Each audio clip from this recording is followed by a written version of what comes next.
Blessings, everybody. This is Dale. Thank you so much for joining with me today on the Word Podcast. We are in a very, very special psalm.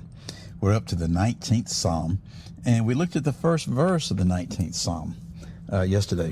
And I really, did I say really? Yeah. I really want to encourage you to take this scripture before the Lord and really ask Him this from the get-go. You do this in all scripture, okay? You should do it everything. But just say, Lord, just give me your insight. Give me your understanding. And that is my prayer for us, that we would have His insight, His understanding, that we would not be clouded by that which we think we know, and that we would not be confused by that which we have been told in times past. This 19th Psalm right here deals with some of these issues.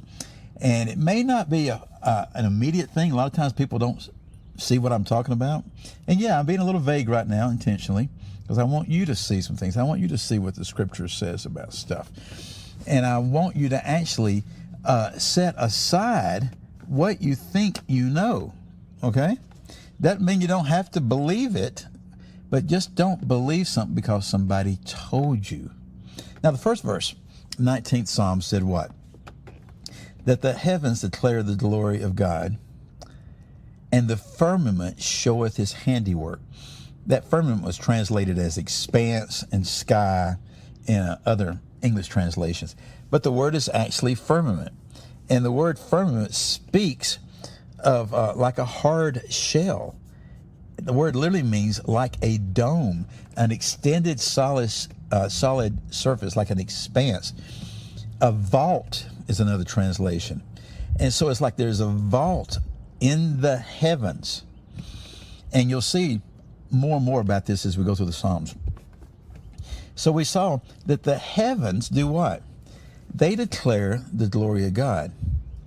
And the firmament shows or declares or proclaims the works of God's hands. Now just think about that. What is being said? What is God trying to get us to do? Well, He's going to give us more insight in the very next verse. But I want us just to think for a moment about that. That the heavens, so that's plural. I used to think I knew exactly what that meant. Okay? And now I'm less certain. As a matter of fact, I used to be very dogmatic. I said, here's what this means. The heavens are this, this, this, this. And you know what? That may be so. It may be so what I used to think. But I'm thinking that it's probably far more than I used to think I knew. Okay? We're all in this together, guys. So the heavens, just by looking at the heavens, the glory of God is declared. But guess what, folks? You have to look. You have to pay attention. The firmament shows His handiwork. The expanse, the sky, shows His handiwork. Do you ever just stop and look at the sky? Do you pay attention to it? Now, I am an acknowledged weather geek. My whole life I've been like that. I would keep up with the weather and things that's going on. I think part of that's because I grew up on a farm, and you always kept your eyes to the sky, okay? And but you can just go out on any given day and just be absolutely amazed at what you see.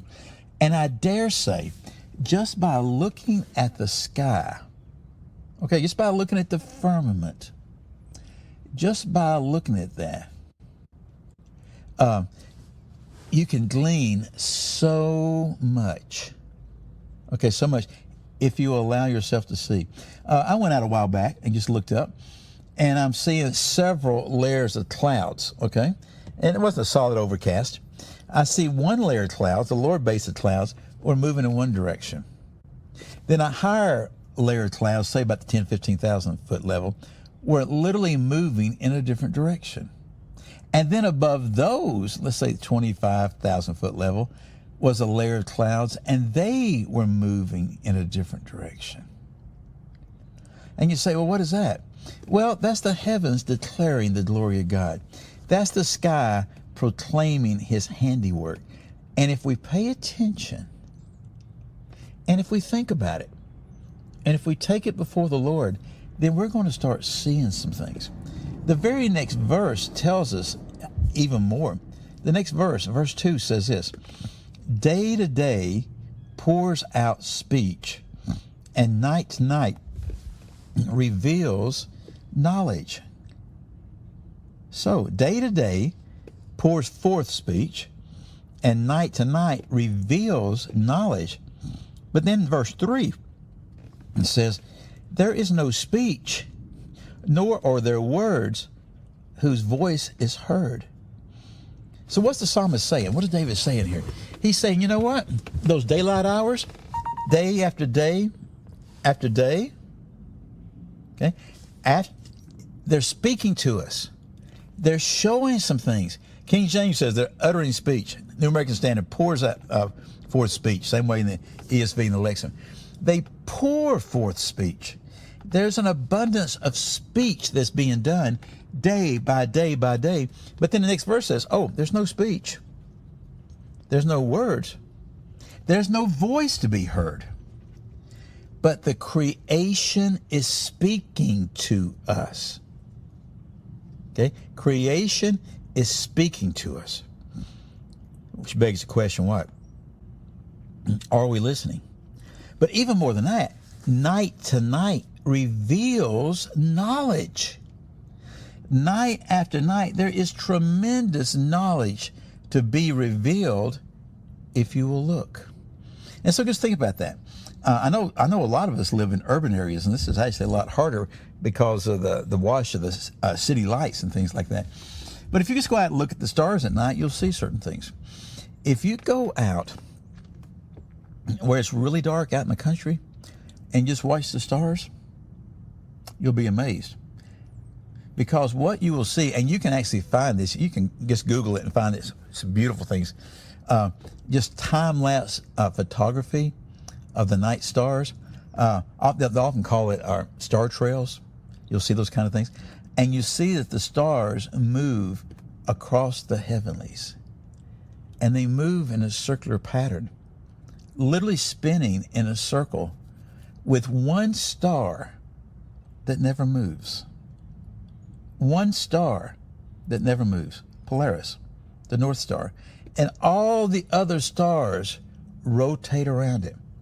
Just that one observation, just that one piece of knowledge from night after night, just that one revelation absolutely decimates everything that we've been taught about cosmology, everything that we've been taught about the nature of things, the nature of God's creation. That one observation, folks. And you can go out and see it yourself. Just go out and just watch how the stars are moving. And it places you in this position. People are going to say, well, are you going to believe me or are you going to believe your lying eyes? You know? Now, there's all sorts of attempts at explanations of how and why that is happening and trying to line it up with what is taught by man and his knowledge. But it totally collapses because day to day is speaking to us and pours forth speech. No, not with an audible voice, but night to night reveals knowledge.